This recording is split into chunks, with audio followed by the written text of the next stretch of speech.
There are some very clear and obvious things that we can chop and change to really help them reach their goals that they'll tell us about. 3 separate property investors, 1 mortgage broker, all with the same goal to build their property portfolio. You got heaps of options, Beck. Yes, that's more than I thought it would be. Yeah.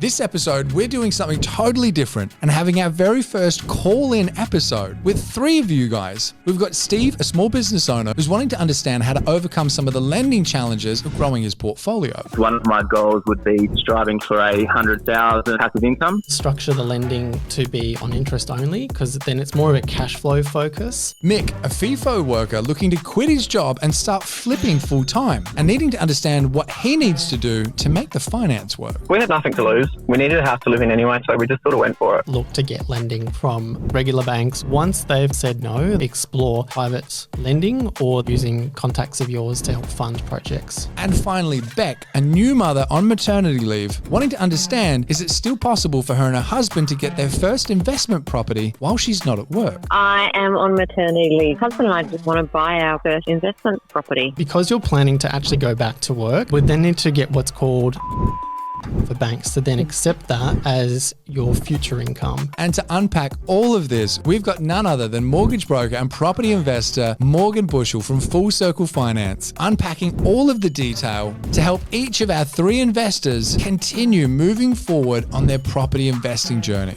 The type of debt that will help increase borrowing capacity incrementally more is potentially having the portfolio on principal and interest may work against you, only because some of those lenders will go off your actual payments. With growing business, if you are considering buying that next property, one thing I would definitely do is... If you've been wanting to understand more about the details of lending, personal situations, and how sometimes when you feel like you can't move forward, how to actually find the option to do exactly that, you're going to enjoy this episode. My name's Todd Sloan. This is the Pizza and Property Podcast, and this episode is powered by Future Proof Property Advisory, Investor Kit, Full Circle Finance, and Property Strats. More about our amazing show sponsors in the show notes below. And a quick side note, even if your situation feels exactly the same as one of our callers, always make sure to chat with your broker and financial advisor directly so you can get a clearer plan for your exact situation. But right now, let's jump into the chat with Morgan Bushell.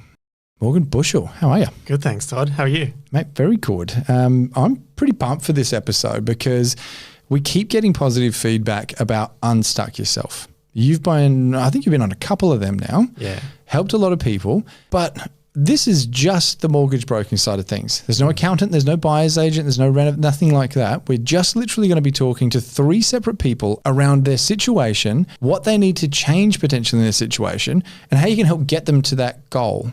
One quick thing that I did want to say that is just a very quick disclaimer. So obviously this is not financial advice. Please seek independent professional financial advice. But what we're going through today, Morgan, this is like 15, 20 minute kind of phone calls, yeah? Yeah, that's right. So it's high level. This isn't going into absolutely every nook and cranny. Otherwise this episode would be like a Joe Rogan podcast would look small. 100% true, yes. Got it. Okay. And to give you guys an understanding of what we're actually going through, first we've got Steve. Steve is a small business owner, works in construction, and basically he's at a crossroads where he's got a couple of investment properties, but wants to better understand what's the best way for me to move forward to get to 100K passive. Next up, we're going to be talking with Mick. He's a FIFO worker, works in the mines, young family man. He basically wants to go, look, I want to spend more time at home and start a flipping business. Again, let's start assessing Mick's options.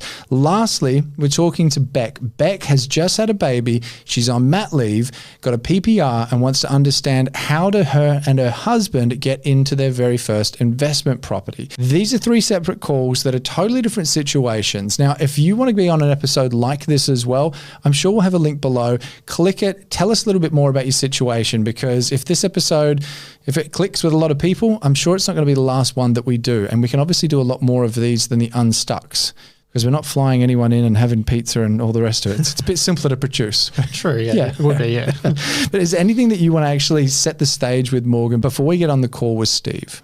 With all 3 of these people, they all have different unique situations as well. So it's really, I guess, looking at a very high level, because like you mentioned, we're not diving into the details. So with everyone, there is a bit of a, I guess, not so granular focus, but there are some very clear and obvious things that we can chop and change to really help them reach their goals that they'll tell us about. Because they have still sent you a whole bunch of personal financial information. Like, you're not looking at this completely blind, are you? Yeah. I'm not going in completely blank. Like, we do have some very high level info about them. Yeah, but it's not everything you'd normally go through. Correct, yes. Got it. Okay, so we're meeting in the middle. All right, well, look, why don't we actually just jump straight into a call? Do you want to see if we've got Steve on the line now? Yeah, sure, let's do it. Okay, Steve, I got you there, mate? You do. Hello, how are you? Good, mate. How are you?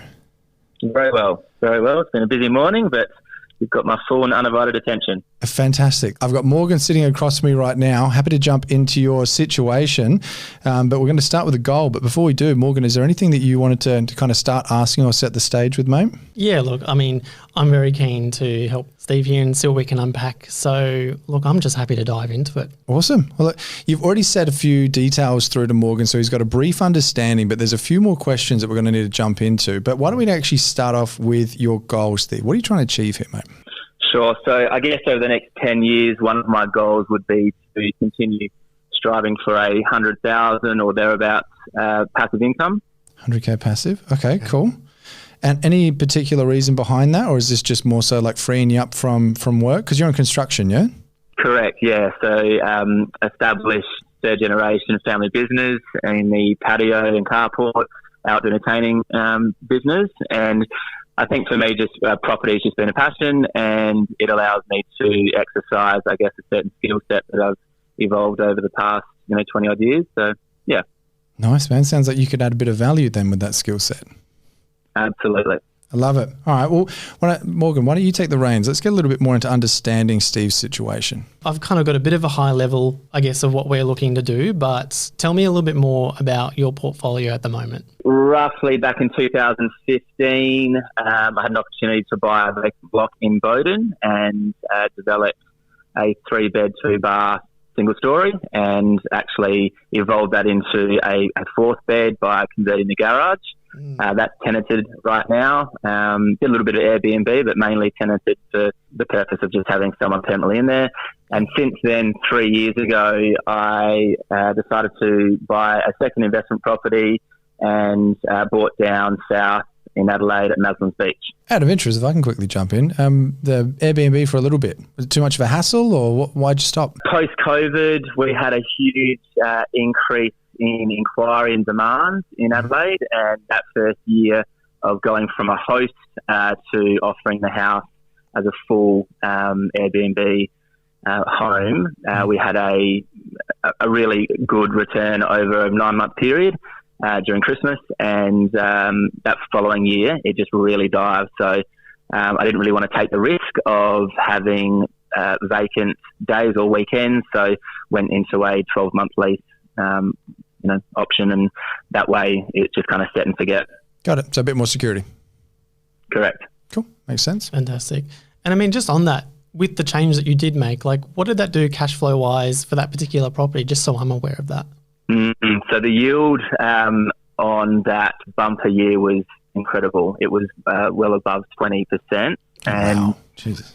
Yeah, it was too good to be true, really. I found it hard to believe. But I think that gave me a false sense of reality as to maybe what Airbnbs are about. Generally speaking, I guess they are producing a high yield, but it does come with, the overheads of cleaning and housekeeping, and, especially if you're managing it yourself, you've got to really have your finger on the pulse, which is what I was doing. Yep. I did enjoy that at the time, but that extra time outside of the business is something that I didn't really want to have to, sacrifice either. So having a 12-month lease is a better option for me at the moment with the current climate. So it took you away from primary producing kind of source of income. Yeah, correct. Gotcha. Yeah. I mean, look, it was quite easy to manage. It's mainly done on the phone and over phone calls. So it was more so also keeping sure that housekeeping and cleaning was being done correctly. But then you get those odd bookings which play havoc. So, yeah, you've got to watch out for those too. All right, we've got a pretty good understanding of the portfolio at the moment. And I mean, going forward as well, what do you see yourself doing with the portfolio? Do you see yourself buying more? Tell me a bit more about that.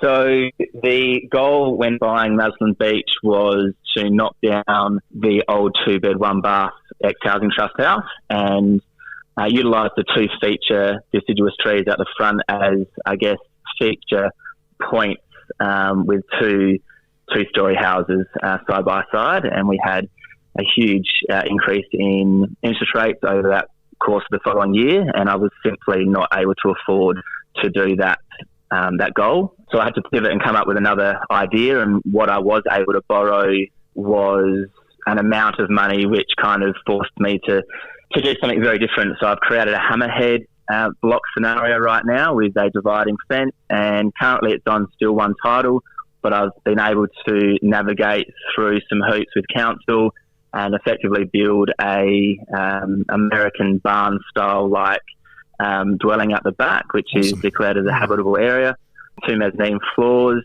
and that is now both the front dwelling and the rear dwelling work into a 4,500 litre septic tank. Mm-hmm. And my goal was to create options. So I've got a few options in the sense that I could sell it as is and have 2 functioning livable areas. You could have a couple or a family living at the back and renting at the front and getting maybe passive income in. Or if I wanted to subdivide and turn this into a community title, I've got that option as well, and potentially selling one or both off at the same time. So yeah, I think having options there is a really good way of going about it. Just a little bit more about your personal situation as well. Like at the moment, like where are you currently living? Are you living on one of the properties, or are you renting a little bit more? Like tell us a bit more about that. Yeah, correct.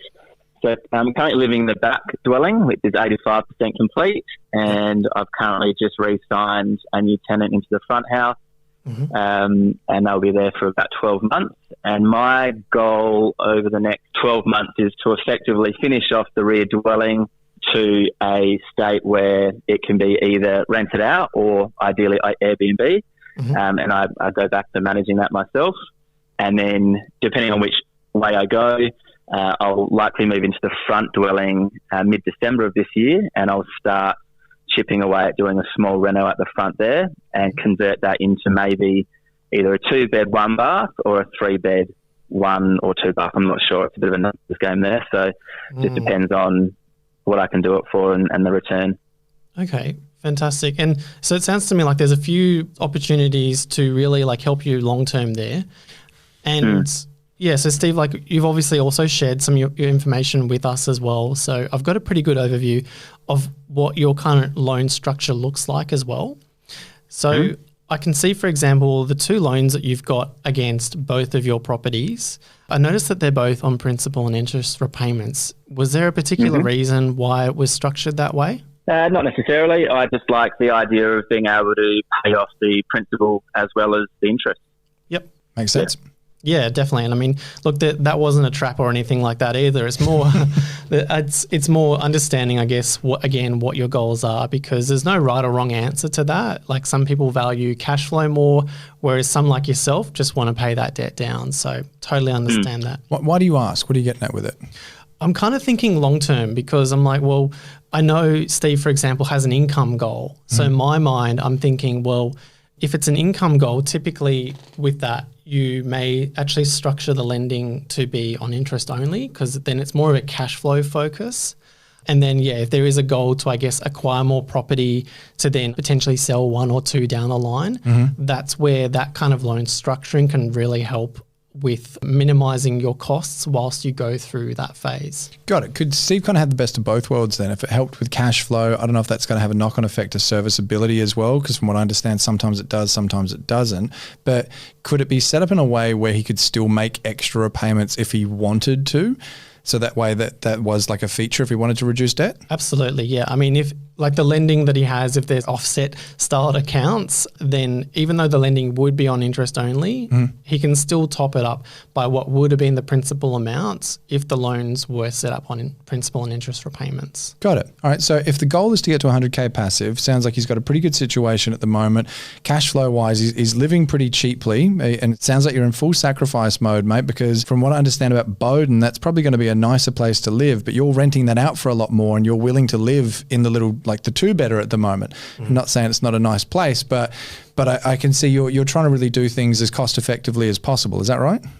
Yeah, I think I got to a stage being single at that point in time that the 3-bed, 2-bath in Bowden, which I then converted to a 4th-bed, was just simply too big for me to be living in. I felt like, from an investment point of view, that there were other ways that I could gear this to better give me, a more solid return. And so by turning it into a full-time Airbnb, or now renting it out full-time and getting, what's deemed to be quite a high return for that area, just seemed to be a better move. And for me to, I guess, downsize and not be living in such a large area, that's the main reason why I chose to do that. But I also love the suburb of Maslin, and living seaside is something that has become very appealing to me. So it is a beautiful spot. It just depends on how far down the beach you walk. This is right. This is right. Well, I say we're clear of that end. So. Anyway, so 100K passive is the goal. Decent, good understanding of Steve's situation. What are your recommendations next as far as opportunities? It sounds like potentially increasing cash flow by considering something interest only. Yep. What else are you thinking, Morgan? I think, if you're going back to the banks to restructure lending, or even potentially buying more down the line, hearing what you're saying, Steve, about Airbnb versus full-time rental, I would definitely say stick more towards the full-time rental, just because with how banks look at Airbnb, they'll ask technically for more information. They may even shade that income. So if there's an income stream that's going to be more reliable in the eyes of banks, it would be a full-time rental. So it just helps that little bit more, especially if you needed to restructure loans, or if you indeed wanted to buy more properties in the future. And just unpack that a little bit further. So you're saying that even if he could produce 60 grand a year rental income through Airbnb, but it would be 30 grand if he rented it privately, just to pick arbitrary numbers out. Yeah. You're saying the banks will basically just look at that and go, we don't care if it says 60, we're going to shave it until it is the 30, what is a more of an industry standard, or a market standard, I should say? They'll technically also kind of weigh in the expenses aligned to that Airbnb as well. And depending on the bank, obviously, they may want to see tax returns, or they might want to see a ledger of how that Airbnb has performed over time as well. So as much as it's going to look like on paper he should be able to get more lending, he's potentially going to be able to get a lot less. Yeah, bank dependent. So generally speaking, it's normally always better to have a full-time rental as opposed to Airbnb. Got it. Okay. Now, being a business owner as well, how does that come into it for Steve? Yeah, so it's fantastic in the sense that we have the ability now that bank policies have changed a bit, where you don't actually have to look at 2 years worth of financials. You can actually use the latest, if it's good, in isolation. So when we did get Steve's information, we received FY23 and FY22. At the moment, he has not completed FY24. So at the moment, there's a very small window with banks being able to still accept the older financials being FY23. Got it. Okay. Yeah. And so for you, Steve, then, is 24 going to look better, or is 23 better? How does that kind of come into it for you? So there's been a little bit of strategy around me moving forward with the renovations here. I've spent a lot more time investing into the building side of things on site, and probably taken myself away from the business more than what I usually would if I had a scenario of not having this property. So I think turnover is going to be slightly less, therefore profit will be slightly less. And I hope that I'm still in a situation where it's not going to affect the lending capabilities all that much. But as we've just discussed, being able to use the 23 financials is going to be a good option. So what's that going to mean for him? I mean, if 23s are in fact going to be stronger than 24s, and at the moment 24s technically for most people aren't due until May to be completed. So with banks using 23 financials, the window of opportunity to still rely on that information is quite narrow. Depending on the bank, obviously, again, it can be anywhere from 1 month from now, or technically up to 4 months. So he's got between 1 and 4 months, essentially, if 23 is looking stronger than what, by the sounds of what Steve's saying, 24 is going to look. That's right. Got it. Okay, so basing off the 23 then, what kind of options does he have? Again, very loosely, obviously you'd want to dive into this in a lot more detail. Yeah, like, I mean, it's really a matter of, okay, if you want to restructure your lending, like, need to do something right now, basically. Just so at least it gives you a lot more options, because there is that kind of 1 month is the absolute smallest time. If you're waiting for the longer period, which is 4 months, it just means you have less options when it comes to banks that can still use those 23s in isolation. Right. So as far as like actual borrowing power, again, obviously this has to be like really gone into detail, but loosely, what's he looking at? Yeah, like, so Steve's looking pretty good. He can actually go and purchase another investment property at around the 650 mark with about a 5% rental yield on that property. So 650, and that's tapping into equity that he's currently got? Correct, that's right. Got it. Okay. And then does he start tapping out pretty quick then, or is it like, is there a few options? There's still a few options, but it's more the timing of the essence when it comes to using that FY23 information. Got it. Okay. What comes to mind for you, Steve, when you hear that? Look, I think the first thing that I'd like to know more about is, in my current situation, if I was to subdivide Malcolm's Beach and turn it into a community title, do I have implications around land taxes? And the second question is, I guess, knowing more about, the business growing and making more profit and the connection between negatively gearing and positively gearing. Okay, I can get that first one. So, I mean, look, to a degree, you've already got quite a bit of a holding within South Australia. So that next one could potentially push you over. So perhaps maybe one thing to consider is maybe looking interstate. Obviously also speak to an accountant when it comes to this with land tax as well. Yeah. You comfortable exploring interstate, like, and being a borderless investor? Yeah, look, it's something which I'd probably have to spend a bit more time thinking about and seeing what that looks like for me, because one of the reasons why I've chosen to double in properties so that I can invest my own time into the renos and to put my, I guess, time and effort into it. And if it is interstate, it's going to be more difficult for me to do that. Got it. So that's something I'd need to consider. Okay.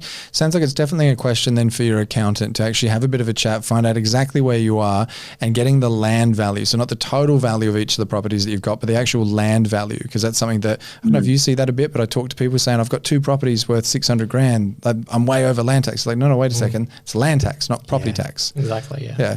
And so as far as what was your other question? That was about positively gearing, negatively gearing in the business?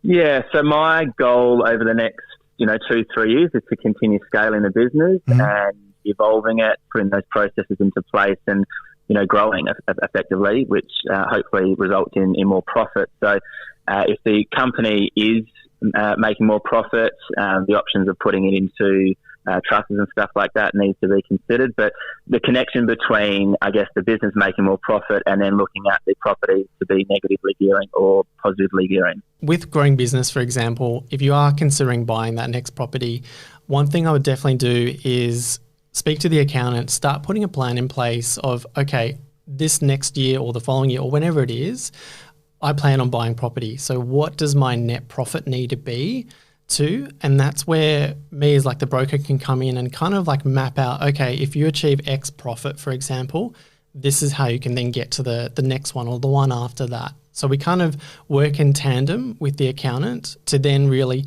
help you make the most of it. And yes, like you probably have to pay more tax, but that's kind of like going to be your buying year, so to speak. Got it. Okay. And so this is the difference between people saving heaps on their tax bill, just talking to the accountant, then going to the broker, and the broker's like, yeah, I can see what you've done. You're paying hardly any tax, but now the banks look at you and go, you're hardly earning any money. That's it. So you're basically saying, chat with the broker first, tell them the goal, tell them what you want to borrow, then take that information to the accountant and make sure it gets, like your books essentially, get wrapped up to actually meet those figures. Absolutely, yeah. Before everything gets finalised, normally you just touch base and go, hey, is this the magic number we need to hit? And that's where we can check. Then you go back to the accountant, finalise everything. How does that sit with you, Steve? Yeah, it's good feedback, and it does make sense to approach it like that. So at least at that, in that regard, or with that approach, I've got a very clear understanding about, how I need to push the business in that direction of being able to try to achieve that turnover and that profit margin. Perfect. And the loose modelling that you and I were kind of playing with off air beforehand, was basically showing that if Steve just kept the 2 properties that he's got, or 3 rentals, but 2 properties that he's got, and then purchased another 2, and what was it again? If he then sold one of them in like 9 years' time, he'd roughly beat his 100K passive goal just by using that profit to pay down the debt. That's right. Yeah, we more or less got very close to that just on a 10-year projection on that. And just one quickly, if Steve does go get his approval, let's say he's like, yeah, I'm going to action this straight away, get my approval because I've only got a month to 4 months. How long? Because an approval will only last, 3-6 months. He doesn't have the 3-6 month window though, does he? How does that actually work? Yeah, so for restructuring lending, you have a little bit more time because it's really how long is that letter of offer valid for. But for a pre-approval, that's normally valid for 90 days. 90 days? Yes. Okay, so if he gets this done and the 90 days overlaps with the timing of him being able to use his tax return, does it all fall apart? Yeah, you basically have to use new information. Got it. And then we're using a tax year that doesn't quite work. Correct. So pretty much like he either wants to wait or it's go now. Yeah, basically, yes. Got it. Okay. So Steve's wanting 100K passive. As far as his situation's concerned, his previous 23 is looking better, so he needs to move quickly. Yep. He's already got a great situation, some pretty solid cash flow, and it's looking like another 2 purchases of around that kind of 650 mark. One's looking like it's already pretty doable. He uses his skill sets, build a bit more equity into there. He can probably get to number 2 or the second one pretty quickly. Yeah. Take a knee for 10 years, sell down 1 if the market continues growing at historical averages. He can basically pay down some debt and get to his 100K passive as a very loose overview. Yeah, very loose. And I mean, the key takeout for this is speak to your broker, speak to the accountant. If you're going to move, like do it pretty soon. Love it. Any other final questions you got there, Steve, mate? No, it's been great. Thanks, guys. I appreciate it. And thank you so much for the call. Awesome. Take care. So Steve, it's really sounding like the biggest takeaways I personally got from that one is time is of the essence because if his next financial year is no good, it's like he's going to be taking a knee for potentially another year or so. And also Airbnb, sounds like he killed it for a while, but even if he used those figures, they're not really going to be that favourable in the bank's eyes. That's right, yeah. So I think switching it to something like a more long-term lease is really going to benefit him. Okay. Is there anything else that you wanted to kind of add to this before we jump into the chat with Mick? So I think the main thing for Steve is he needs to know whether he wants to take action now and start kind of building things out. Otherwise, as you mentioned, the clock's ticking. He needs to decide that or take a knee. Got it. All right, man. Why don't we jump into Mick? So Mick is FIFO, works in the mines on good money, young family man, and he wants to start a flipping business. Yep. Should we jump into the call? Let's go. G'day, Mick. You with us, mate? Yeah, good day, Todd. Hey, Morgan. How are we going? Yeah, good, man. And how about yourself? Yeah, really good, mate. Just getting towards the end of the swing, so spending a bit of time with the family. End of the swing? Wait, you say you're in swing. You're on holidays at the moment or you're at work? No, sorry, yeah. Off swing with the family. So back then in Perth at the moment.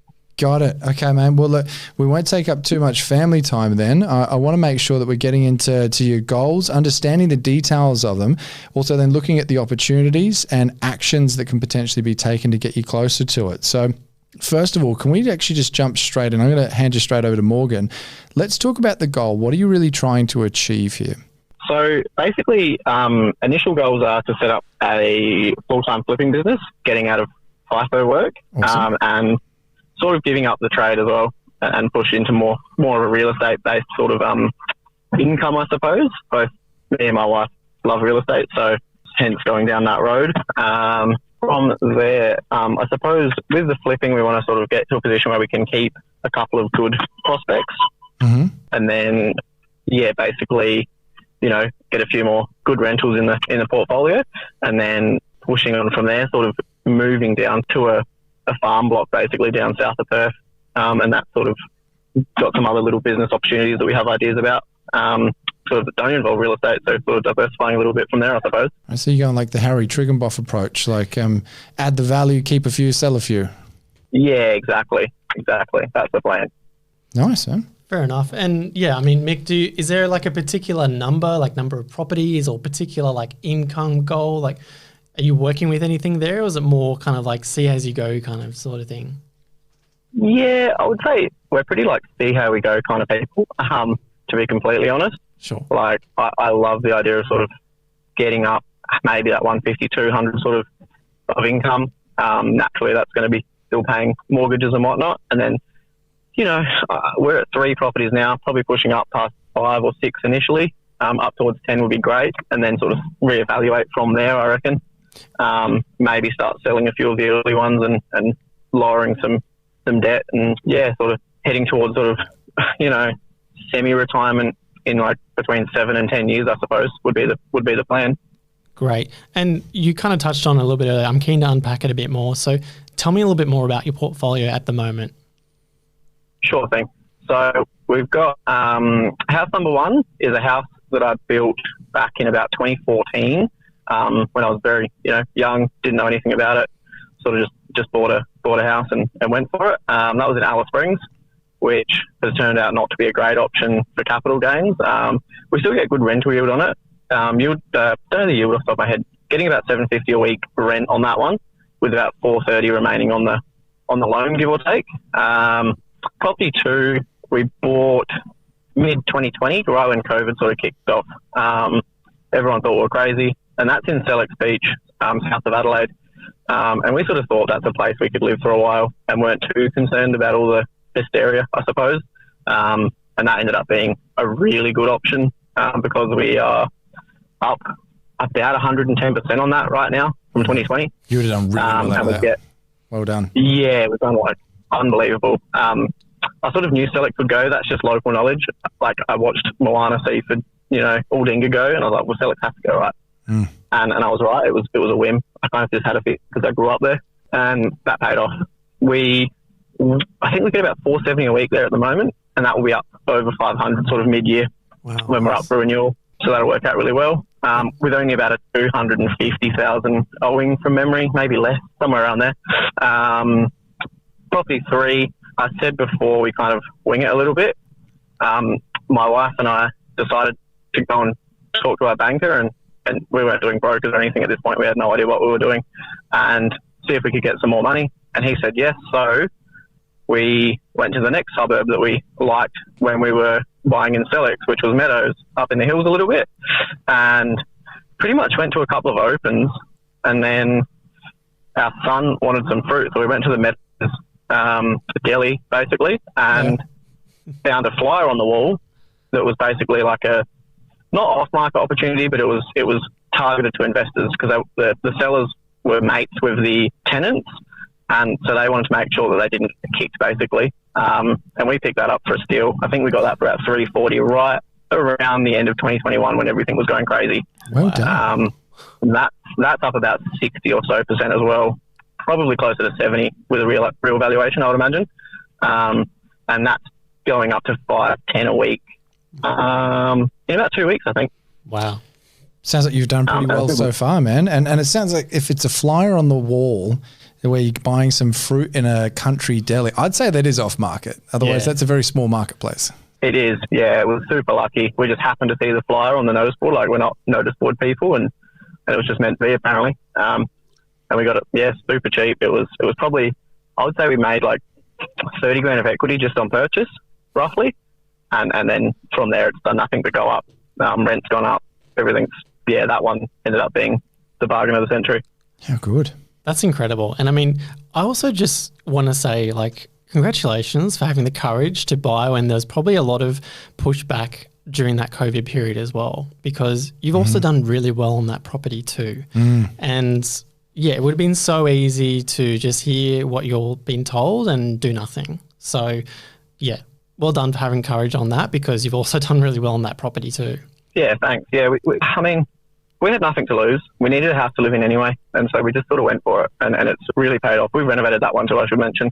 That's a fully internal renovation, changed the floor plan, like it's completely different to when we bought it, so that's worth mentioning as well. Fantastic. And so a bit more, I want to kind of get a bit more of an understanding on the flipping side of things. So with the flipping, how do you kind of plan about going about that? Like with funding projects, do you have a particular way that you want to do that in your mind? Yeah, so I would say my preference is using the bank's money where I can, initially at least. So probably the first, like say 5 to 10 flips would be great to use the bank where I can. I'm also not going to park deals. Say if 2 or 3 sort of come through at the same time, then I'll use the bank and money partners. I'm not going to say no to deals because they're hard to come by. So I'll still definitely be using money partners where required, with the plan, I suppose, of being in a position where we are probably funding, 60 to 70% of our own money into these deals, just using a little bit of bank money just to sort of keep, credit scores ticking up and stuff like that. Yeah, so that's sort of the plan, I suppose. I like the idea of being able to fund them off our own back in the future, basically. Yeah, and that's, I think when you scale and also build up, that's something that you definitely can rinse and repeat as well. And I mean, another option, I suppose, could potentially be private lending. So, not necessarily like getting money partners, but maybe more of the types of private lenders as well. So that could be a potential option to explore as well. For anyone that's curious on what the difference is, Morgan, do you mind opening up a little bit about the variation between the two? Yeah, so I guess the best way is, like, everyone knows the regular banks and how they look at you when it comes to lending. Private lenders are a bit more relaxed in the sense where they don't necessarily look at the income generation of it. Like that is a factor, but they are more, I guess you could say, asset-based lenders. So they will look at it, but then they'll dictate very strong terms with the lending. So it might be, a higher interest rate, or you need to have the loan extinguished by a certain amount of time. So it's quite strict and rigid, but if you need the money and the traditional banks or non-banks can't lend to you, that is an option instead of asking, a wealthy cousin or someone like that. Right. So money partners is more like Karen and Susan have got this money. They believe in you. They're happy to lend it to you for whatever part of the profit or a fixed interest rate, where private lending is more like it's still an institution. It is their business. Yes. So, but they will lend to you more so based on the project rather than you as an individual. Is that kind of what you're saying? It's a bit of both, but they'll probably more assess the project. So kind of both of those come into play when they look at it. Got it. Does that sort of bubble up any questions for you there, Mick? No, I think you asked the question I thought I had. I haven't heard much about private lending. I think I've heard of it on podcasts more about American lending. But yeah, that's great to know, actually. I didn't know that was an option here. So if that's something that could potentially work for Mick, because what I'm kind of hearing is he's willing to do pretty much anything it takes to get this going. It's like if it's money partner, banks lending, he's going to keep working for a bit. But then the ideal situation sounds like it's probably his capital. So it's like build up the base, keep flipping houses, and then be able to use his own money to go down that path. If he was to go down the private lending path, how does that kind of work as far as the things he needs to start considering now to build that up? Or is that more of a, no, he wouldn't actually start with that now because he's got a decent income, he's got a good job. You'd save that for later? Like what are the, Yeah. So it's kind of like layering, I guess you could say. So you would first look to get lending from regular banks or the non-banks of the world. So the ones that most of our property investing clients use. You'd want to use them first just because interest rates and terms are quite generous in that sense. Once they've kind of said no, that's when you would probably then either explore private lending or then, using contacts of yours to help fund projects. It's all sort of, they make great sense, to be honest. It's really good to know there's sort of other options. Money partners a lot of people do it in flipping, and it's really like not something I want to have to do, preferably. I'll do it if I have to, but it's definitely not something I like the idea of. They're like, it's like 15% generally is what you pay them on the term, and so that you're looking at like 40 odd grand generally speaking, 30 to 40 grand straight off the top of the profit. It's pretty high. It's definitely not my preferred method. Not only that, but from what I understand, there's a lot of emotional management that comes into it as well. I've never actually used a money partner personally, but you are actually dealing with Dave, with Karen, with whoever. Like Dave and Karen have got real life emotions and want real check-ins. And whereas if you're dealing with an institution, it's kind of like once you got the money, it's like, go on, do your thing. Yeah. Yeah, that's right. Yeah, that's a great point because, projects can run out on time and stuff. They might be expecting to be paid within 4.5 to 6 months, and maybe something takes 7 months, and then suddenly it's a bit of an issue. You don't want to have to worry about that stuff. Okay. So what kind of opportunities are you seeing, Morgan, in Mick's situation that would be some good steps for him to start unpacking to get him closer towards becoming a full-time flipper and leaving his job in the mines? Yeah, I mean, so looking at Mick's current situation, so there's definitely a bit of scope for what we could do with traditional banks at this stage. So I would definitely want to explore that and see, what we can do to really help him fund that next project. Actually, a question for you, Mick. I mean, we haven't really quite unpacked how you kind of plan to structure this with the flips. Like, is it going to be in your name, or are you going to use like a company or a trust for that matter? Yeah, so it's all sort of ABN, so it's a company name. Everything will get done through the company. Anything we plan to keep, with the advice of my accountant, would most likely go straight into a trust, I imagine, and then we'll just run the trades and whatnot through the business, something along those lines, I believe. But yeah, keeping that tax required to be paid to a minimum, obviously. Capital gains are going to be pretty high on these, and generally speaking, I would not be intending on keeping any of them for 12 months if they're just to be flipped. Okay, no, that's good to know. And because you're using that vehicle, one thing which we probably would consider at some point is the types of banks where, as long as I suppose that entity is profitable, and we do have to meet a few other requirements, if you do get lending within that particular vehicle with the help of the accountant and using an accountant letter, then that could be something that we could use if we ever have to go back to your personal situation to get more lending as well. So can you open up a little bit about the accountant's letter that Mick would need to get? Yeah. So this particular entity you're using set up to then help you flip, Mick, typically what we would need to send to the banks is something to the effect from the accountant saying that this entity is profitable, it meets its own debts and obligations, and essentially it just washes its own face for them to then help you if you need to get additional lending in your personal name. Okay, that makes sense. Yeah. Yeah, I didn't know about that, to be honest. I knew about, I suppose this is almost deleting that requirement to have the ABN open for 2 years showing, good tax returns, I suppose. Is that kind of the idea? More or less, yeah. I mean, it really depends, I guess, how we're going to help you fund those future projects. So if we're going to use some of your personal assets in your individual name, then it would depend again, on like getting that accountant letter to maybe help. But then, as we go along, then it can then help, I suppose, later down the line where maybe we don't have to use the assets in your personal name. We could just focus on that company or that trust that you're using to then acquire and flip properties instead. Yeah, that sounds great. That would be definitely handy. We definitely like the idea of sort of, at the moment, as you know, all of the houses are sort of tied to each other. It'd be good to sort of unpick those at some point and probably spread them out across a few banks and de-risk a little bit, I suppose. So you're cross-collateralized, Mick? Yeah, I am, yeah. I suppose, as I mentioned, we kind of just went flying into it with no idea what we were doing. We just were trying to get a few more properties under our belt, and that, that happened and it paid off, but we definitely didn't do much planning.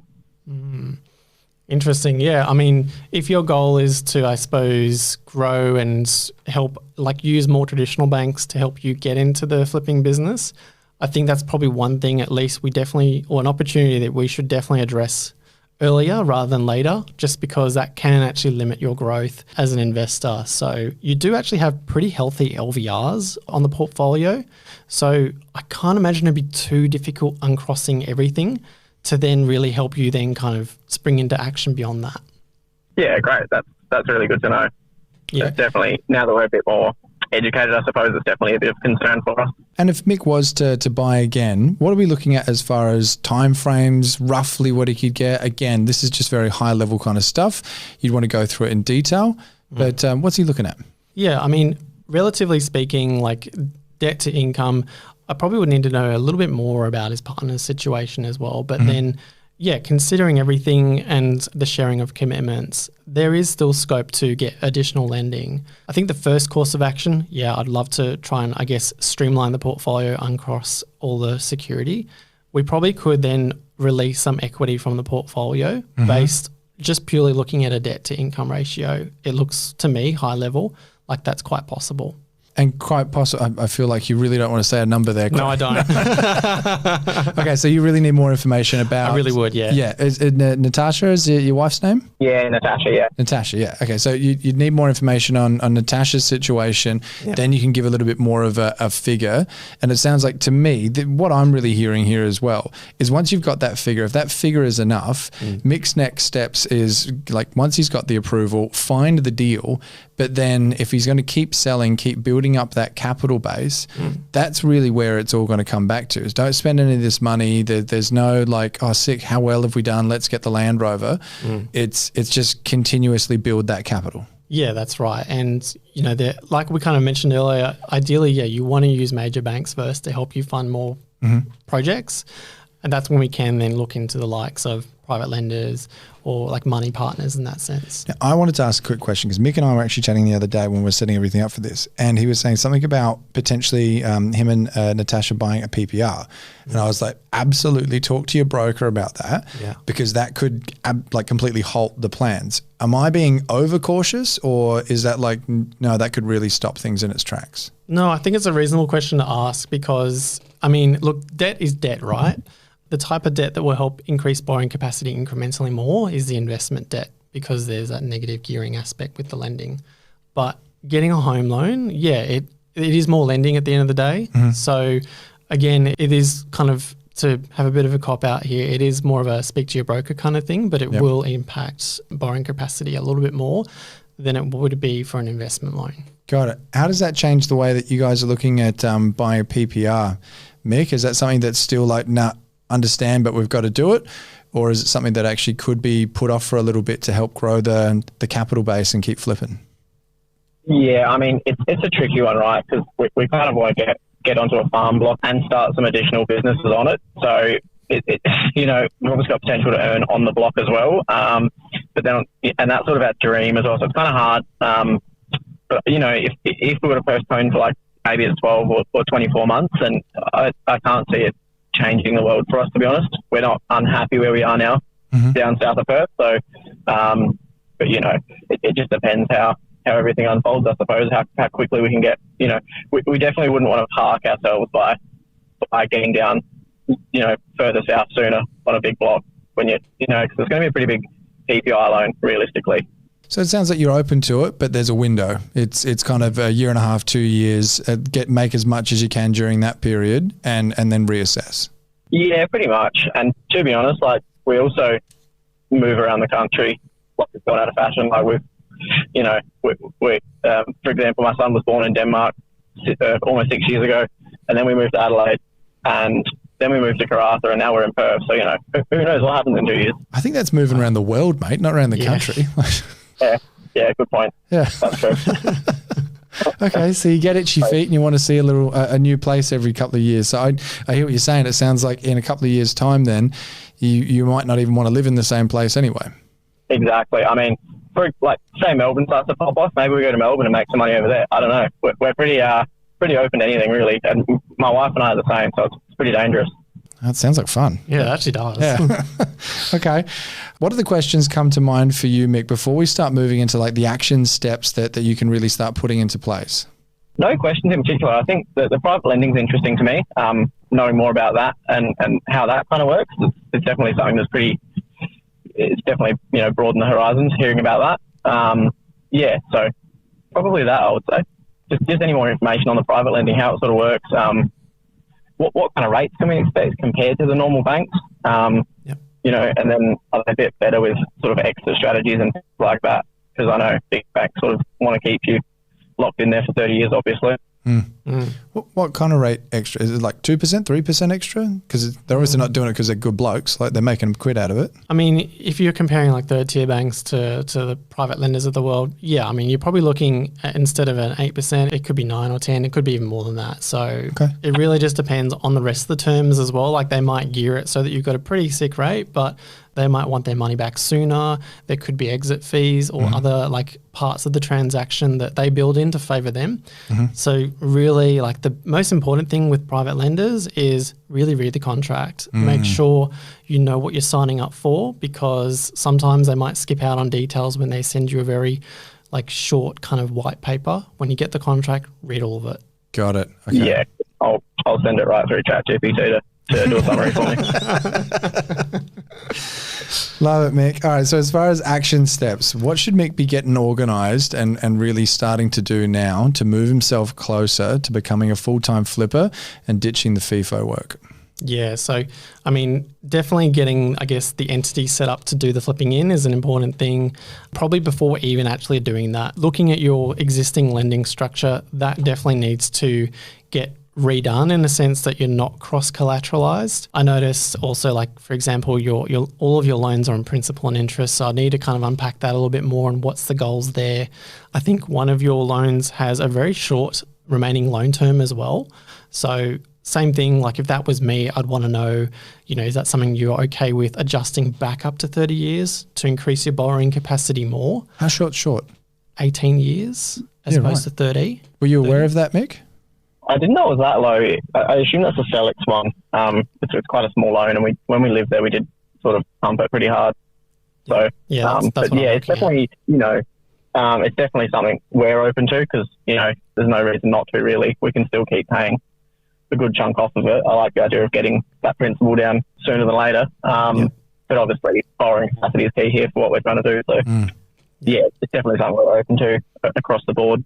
Yeah, definitely. And I think once you unpack more, if you need to use the likes of third tier lenders, potentially having the portfolio on principal and interest may work against you, only because some of those lenders will go off your actual payments as opposed to major banks where they add an additional buffer on top.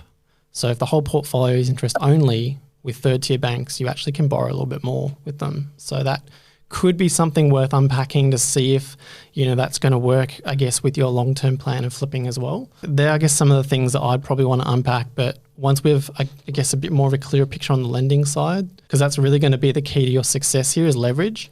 That's when you probably can then go back to the accountant and then kind of outline your goals going forward too. Yeah, got you. That's great.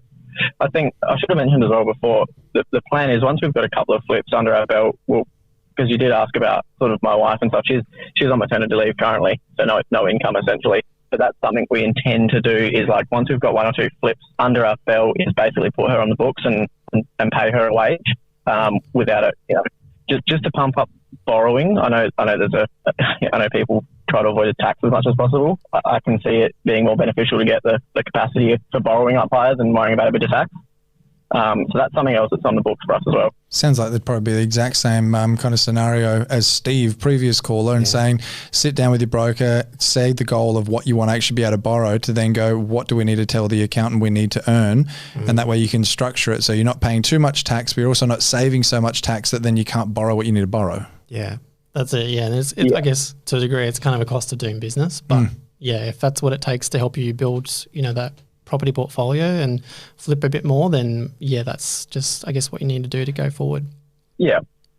Awesome. Any final words of wisdom or anything you'd like to leave Mick with today, mate? No, I think we've kind of touched on it pretty well. I mean, a big aspect of this is the lending piece, and it's really great to hear that he's kind of buddied up already with an accountant to get things in place. So I'd probably say speak to your broker a bit more about it, and then that's when you can really unpack things. Definitely have to fix up the lending structure if you want to keep growing, and really take it from there. Nice.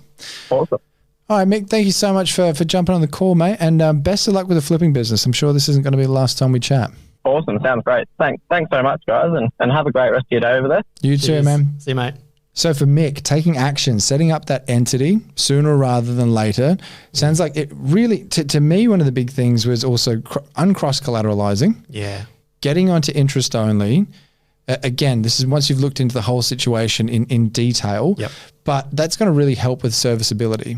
Yeah, especially if he plans to use some of those third tier banks, which probably would be cheaper than the private lenders of the world. So it's like he's got to go first tier, a big four, get as much as he can, keep going. And then when they start saying no, just start climbing those tiers. And interest rates are going to get more and more expensive, but hopefully the more projects Mick takes on, he sharpens his skills and starts making more and more money. That's more or less that. He may not even actually have to go to private lending, depending on how aggressive and successful he is. All righty. Well, next up, and lastly, we've got Beck. Beck's on maternity leave right now. She's got a PPR with her husband. Her husband's on around 90-ish K a year, I think it is. She's not at work, potentially returning back to work, and wants to buy the first investment property. And do you want to just jump straight into this one? Yep, let's do it. Beck, you on the line? I am, yes. Hey. Awesome. Good to have you here. I've got Morgan sitting across from me at the moment, who's going to bring you a lot more of the skill set as far as what's possible rather for you. as far as getting into your first investment property? Because you're on mat leave now. Is that the situation? I am on maternity leave, yes. All right. So due to go back probably around May. Well, congratulations first and foremost. Thank you. Morgan, did you want to start off by asking any questions, mate? Well, yeah, I mean, look, I normally always like to lead things with the goal. So, Beck, for you, like, what is that long-term goal when it comes to property investing? Well, husband and I just kind of want to buy our first investment property. So we have our house, like we own our house that we live in. Mm-hmm. We would like to sort of buy our first investment property. Okay, great. But we know that me being off work at the moment it makes things like a little bit trickier. True, that is the case, but there is definitely a few ways we can kind of go around that to help you with that goal of yours. And just on that as well, with getting that first investment property, I mean, for you, how do you plan on making that happen? Like, are you going to use savings or some of the equity in your property? Tell me more about that. We've got a fair bit of equity in our house. So the place that we've got at the moment is probably worth, I would guess, around sort of 1.3-ish. And the mortgage on that is about 360 at the moment. So we've got a nice amount of equity sitting in what we've got. It's great equity.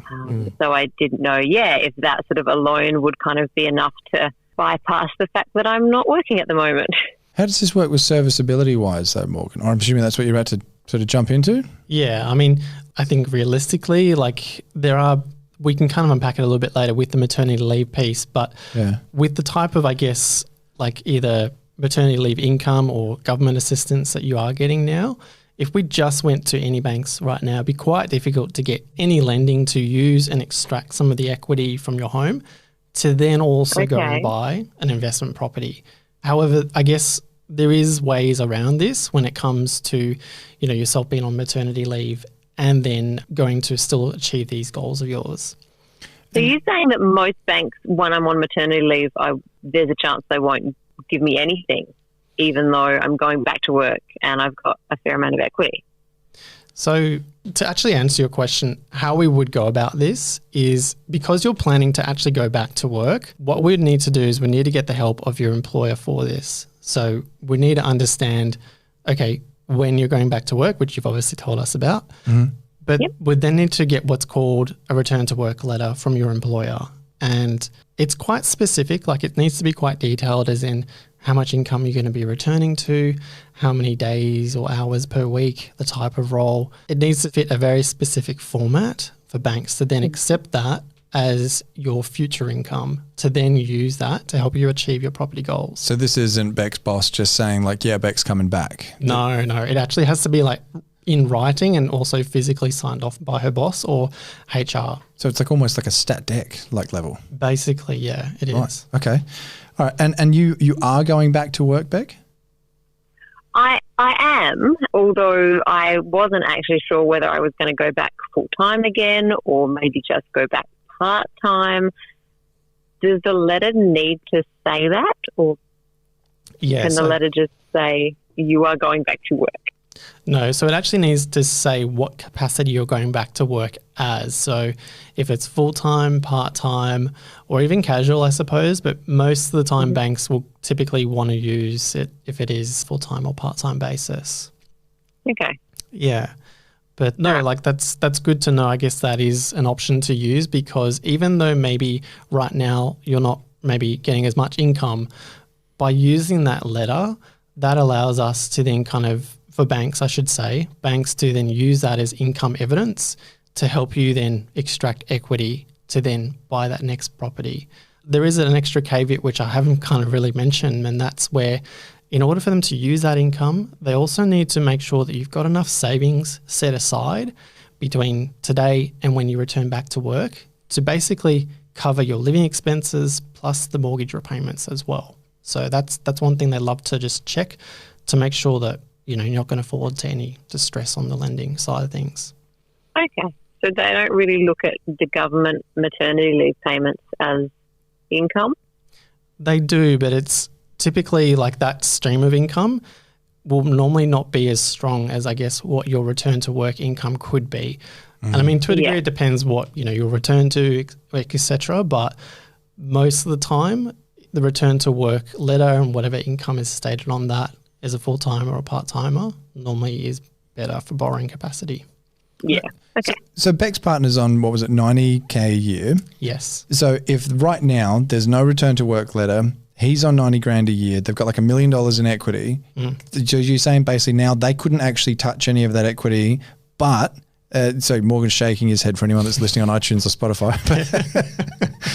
But if they get the return to work letter, then all of a sudden, like it opens up. Absolutely, yeah. I mean, with that return to work letter, I think we're working on, I think it was a number of about 75,000 from memory. Is that right, Beck? Yeah, that's right. Right. So, I mean, that as well as your partner's income, once we kind of project for releasing enough equity to help you fund the first purchase, but then also get the lending for that too, we kind of arrive at a very high level debt to income ratio of about 5 times. So it's quite healthy actually. Like most major banks are very accommodating with that level. Brilliant. So what does that mean that they could roughly get their hands on then, borrowing wise? Yeah. So, I mean, like numbers wise, we're probably looking, in addition to their existing lending, lending will be at about $1 million, including the home loan as well. Oh, wow. You got heaps of options, Beck. Yes, that's more than I thought it would be. Yeah. Okay. And what kind of yield do they need to hit? I guess that kind of depends to a degree. We've been working off about a conservative 4.5% rental yield. Yep. So that's quite doable. If you do find something less, there is a bit of wiggle room there. Obviously more the better. But yeah, that's what we're able to achieve. So what does that make you think, Beck? What questions come to mind? Well, it makes me realise the importance of, I guess, getting that letter from my boss. I didn't realise that was a thing, but obviously that's going to kind of be one of the big differences between getting my hands on some money and not. What would happen if my situation then changed, if I was going back as full time, and that's what the letter said, but then at the end of sort of that mat leave period, I decided no, actually I don't want to go back full time. Would that affect anything if I'd already sort of been approved for the money? Yeah, I mean, if the money's already lent out the door, then I guess what you really just have to make sure of is that if you've already got that additional lending, you actually can meet those loan repayments as well if income does drop. If it's prior to any lending, then that can actually negatively impact things as well. So that's why it's really important, I guess, when it's deciding to go back to work, we really need to work, I suppose, with numbers, but understand obviously things do change as well. So okay. So there's still basically you're trying to work out if you do go, no, actually, wait a second, I want to go full-time mum. But if that change of mind happens during the process, like you don't have to give the house back or anything like that. It's just, gotcha. Yeah. Okay. That's great. All right. So really, for Beck, it all revolves around this return to work letter. And obviously this is all still very high level. You'd need to have a proper deep dive into the finances. But even if it wasn't the million, which it sounds like Beck was quite surprised about as well, even if it was 700,000, 600, there's a lot of options. Yeah, definitely. I mean, to a lesser extent, we need to obviously also make sure there's enough savings to kind of cover any, living expenses and loan repayments. But a lot of this actually involves on that letter to really help achieve that goal. Right, and that's where all of the options stop if the letter doesn't happen. More or less, yeah. Got it. Okay, Beck, are there any final questions at all that you've got? Probably the only other one would be just now that I've got a dependent, does that change things much? Or if my income does go back to what it was, is it pretty much the same?